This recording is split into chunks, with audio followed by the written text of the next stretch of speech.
Thank you very much. Thanks, Francesco, for the invitation. I want to also thank Stefan for giving us a very good introduction on why we should manage refrigerants in the European context. And what I'm going to describe is what happens in the rest of the world. You will see many discrepancies on what you have in Europe with strong regulation. I don't want you to think of developing countries as missing opportunities, but rather as good markets where you could bring your technologies and help them in decarbonizing. So let's get into it. So refrigerants, we have just heard, they're the blood of the refrigeration system, but they have this challenge of being invisible materials. We can open a valve and let them bend, and we can let them pollute. And yesterday we heard a lot during the afternoon on circularity, and it's important to sustain this idea that it extends beyond metals and plastic, that managing refrigerants is significant for circular economy.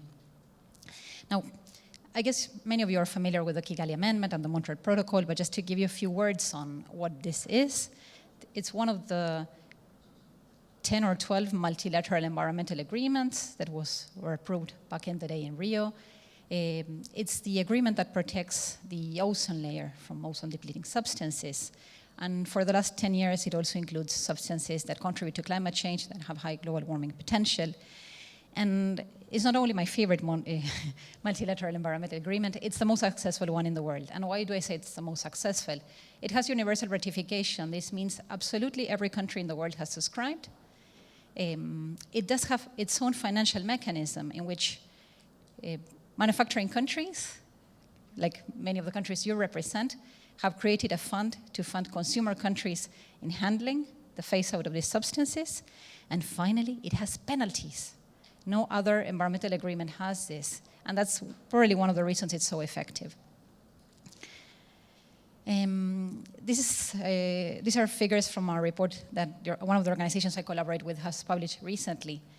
Refrigerants are not only stored in the equipment you use. When the equipment gets to its end of life, they end up in landfills, they end up not being properly handled, and they constitute something that globally we call the global ODS and HFC banks.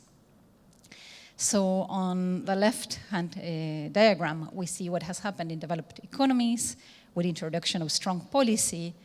The consumption of these fluorinated gases has already peaked. So around 2007, 2008, the consumption of HCFCs, of hydrochlorofluorocarbons and hydrofluorocarbons, has peaked. And now we are all smoothly and surely but certainly transitioning to natural refrigerants. Now, that transition has not happened yet in developing economies. And many do not have access to the good technologies you have. And that's why I insist it's so important that we transfer them fast enough and at conditions that are affordable to those countries. The expectation is that the peak will happen towards 2030 when the phase out from the Kigali Amendment enters into force and countries can stop using R22 and leapfrog completely using R32 in lieu of natural refrigerants. I give you a little timeline. Stefan has already mentioned that the fluorinated gas regulation in Europe, it's already in the third phase. But Europe is basically around 10 years ahead of the rest of the world in implementing these policies. We heard a lot about circular refrigerant management. We heard typically it's 3 R's. It's reuse, reduce, and recycle for refrigerants. I'll try not to repeat much of what was already said, but I'll give you some data. On recovery, in Europe, it's now mandatory under the F-gas regulation. In the countries where I advise, the typical recovery is between 5 and 10%. And there are 3 reasons for that. It takes the technicians time in their servicing. It's an opportunity cost of them not moving to the next client, just staying there recovering refrigerant. They have to be trained to do it. They have to have the equipment. They have to have the logistics and the time to then bring the canisters with gas back to an accumulation center or a reclamation center. And while in Europe it's mandatory, in the rest of the world it doesn't really happen. We saw a system with a recycling unit. Again, there has to be availability of this type of equipment. And reclamation happens mainly in a manufacturing plant for refrigerants. You don't have them in every country in the world. In many countries, you just import refrigerants in. And now the 4th R that is very important is the responsible destruction. We mentioned, you saw this figure on banks. There's a lot of gases that are stored in equipment that's not properly disposed, sitting in landfills and venting gas. And there needs to be sufficient destruction facilities for this to happen. Globally, there's 3 recommended technologies. It's mainly incineration, whether it's in a rotary kiln or a cement kiln or with plasma arc destruction. In Europe, we have all of those technologies at our disposal. It's not the case everywhere else. I sit in one of these panels for the UN, and we coined this term, rather than call it a life cycle assessment or end-of-life management, we call it life cycle refrigerant management system. And here we have, in a very simple way, the depiction of the whole life cycle and how also for refrigerants from the cradle to the grave, we have to consider that they need to be manufactured to eventually be destroyed. And my emphasis here is who's responsible for destruction, who's responsible for funding this destruction. And we don't have the right answer yet, but this idea that the extended producer responsibility should not be limited to the equipment embodies this idea that someone eventually will have to fund this destruction. And I mentioned before the Montreal Protocol. The Montreal Protocol is already funding the destruction of one of the most, or the highest global warming potential gas, which is HFC 23. Probably you've never heard of this, you don't need to hear about it. It's a subproduct of the manufacturing of R22 that has no industrial use. And it's still lying around, and there's a fund created specifically to destroy it to avoid those emissions.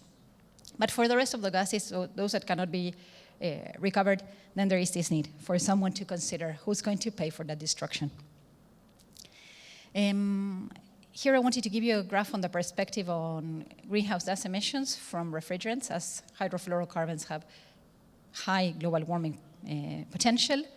So the idea is the following. I'll guide you through the slide. The blue bars are the bad bars. It's emissions.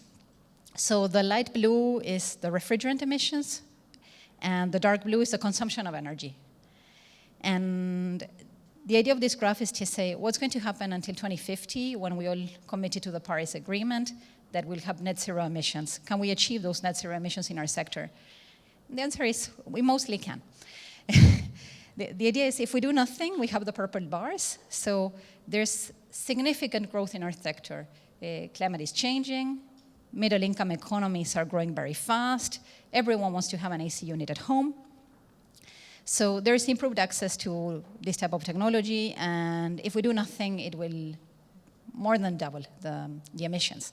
And that brings us to the second blue bar. We'll have 9 gigatons of emission. Now, we already have the Kigali Amendment in place, and the Kigali Amendment would only handle approximately 30% of the problem. 1 gigaton goes to reducing emissions from refrigerants, from HFCs, and 2 gigatons from improved energy efficiency. And this is the conventional energy efficiency that every new product we launch might have 2 or 3% increased energy efficiency. But if we don't see it from a systems change perspective, then the emission reduction will not be so significant.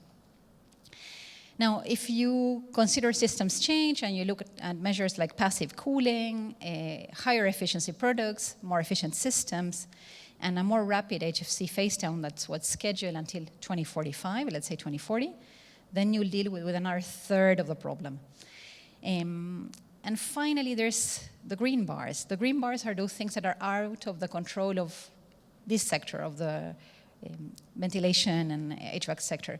This is the decarbonization of our power grids.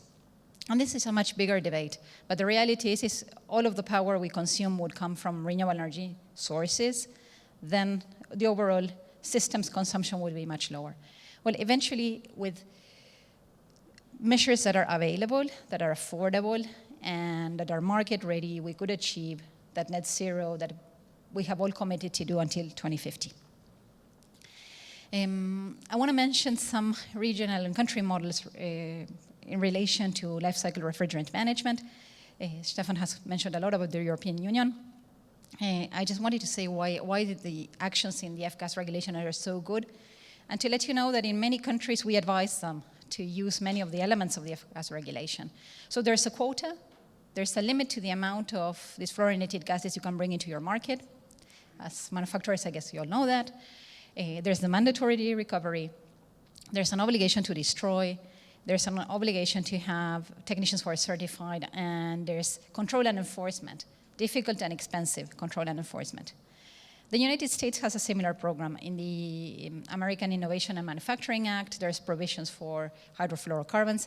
This is a relatively new policy. It's only from last year when they finally decided to get on with the Kigali Amendment.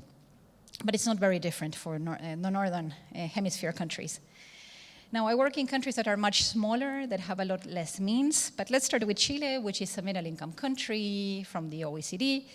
They have to test these technologies first to make them available for consumers. So through that fund I mentioned before, we have supported them in running pilot centers where they collect the refrigerant and they reclaim it.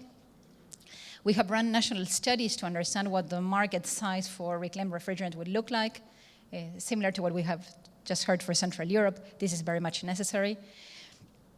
And in the Chilean case, what we have considered is there is a need for a national incentive system where we pay technicians, specifically domestic technicians, for taking the effort to recover. And that incentive can be similar to what they would be paid for extra labor. It can be equivalent to the logistical cost. It can be equivalent to the equipment they receive. Now I'll move you to even a smaller country, Grenada, 200,000 inhabitants, exactly the same problem, not having the capacity, not having the knowledge. And again, we're taking similar measures, such as doing a techno-economic study, testing regeneration. And this is not a complex plant with process engineers. One of the things I forgot to mention is we heard that reclaimed refrigerant, there's a standard, the RE standard 700, that they can be tested. But the reality is in many of these countries, you won't have the laboratory technicians who are able to do the gas chromatography to actually test the gases. So that makes the gases, again, invisible. And as a chemical engineer, I never thought this would be a problem. So, every country has people graduating from STEM careers. There must be laboratory technicians. There must be chemists. There must be chemical engineers. The reality, to my surprise, is gas chromatography becomes the roadblock to this issue. And I'm curious to hear from you if it's also a problem here in Europe that just the testing of gases, of contaminated and reclaimed gases becomes an issue and a concern. And it's expensive. It's much more expensive than one would expect. So that is one we haven't cracked yet. So if you have ideas and you have solutions, I would be happy to hear. So what do we need at the global level to scale this life cycle refrigerant management? The first one is to have financing models. I was pointing to this before, but the idea is that there has to be a financing mechanism to pay for reclamation and destruction. In developing countries, so far it's been funded by the generation of emission certificates. So if you avoid emissions of high global warming gases, then someone can certify that you mitigated those emissions and gives you carbon credits, either for the voluntary or compliance markets. But that's not enough. There has to be a notion of a policy alignment that globally we understand how to deal with this issue. And what becomes a problem, there's another environmental convention that prevents the movement of hazardous waste. This is the Basel Convention. And Basel prevents us from bringing contaminated, fluorinated gases to Europe for treatment, where it's for reclamation or destruction. There's a lot of international work going in this direction, but it's another roadblock. Making sure that our technicians around the world are trained and they're certified and they're capable to recover gas and also to assess if this gas can be recycled. And finally, the most important for all of you is the value chain collaboration. So there has to be this conception from cradle to grave that these gases eventually will need to be handled to the end of their life. And that's a reason why we all need to work together in finding this type of solutions. So my key takeaways for all of you is it's a cornerstone in the sustainability. We heard it's the blood of your systems. I'll take that one, I like it. That there's diverse models around the world and they all come from different uses of policy and the ability to control and enforce policies. And cracking this problem requires the contribution of all of us, whether it's from developed or developing countries. Otherwise, we will not reach those net zero targets that the world has set for itself for 2050. Finally, just to remind you that when considering circular refrigerant management, do not forget that responsible destruction is a dimension of this life cycle approach. And with that, I think I'm done just in time. Thank you very much.